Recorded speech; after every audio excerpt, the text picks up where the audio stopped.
Daily intercourse వల్ల pregnancy chances పెరుగుతాయా? నేను doctor Manjusha, gynaecologist, Medicover hospitals, Nellore. So ఇవాళ ప్రెగ్నెన్సీ ప్లానింగ్ గురించి కొన్ని మిత్స్ని బ్రేక్ చేద్దాము.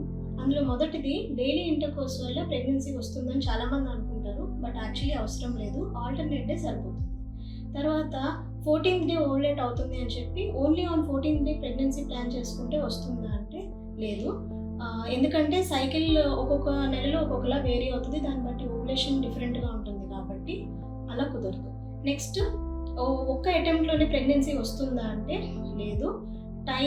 టైమింగ్ ఇంపార్టెంట్, అలాగే పేషెంట్స్ కూడా ఇంపార్టెంట్. ఈ రెండు కలిసినప్పుడే ప్రెగ్నెన్సీ ఛాన్సెస్ చాలా ఎక్కువ ఉంటాయి. ఇప్పటి వరకు మనం ప్రెగ్నెన్సీ ప్లానింగ్ గురించి, మిత్స్ అండ్ ఫ్యాక్ట్స్ గురించి తెలుసుకున్నాం.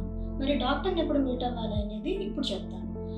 మామూలుగా స్పాంటేనియస్గా ప్లాన్ చేసుకుంటూ 1 year పాటు ప్రెగ్నెన్సీ రాకపోయినా, లేదా ఫీమేల్ ఏజ్ మోర్ దెన్ 35 ఉండి ఇలాగే 6 months ప్లాన్ చేసుకున్న ప్రెగ్నెన్సీ రాకపోయినా, ఇర్రెగ్యులర్ పీరియడ్స్ ఉన్నా, థైరాయిడ్, PCOD లాంటి ప్రాబ్లమ్స్ ఉన్నా వెంటనే మీ గైనకాలజిస్ట్ని మీట్ అవ్వండి. Thank you.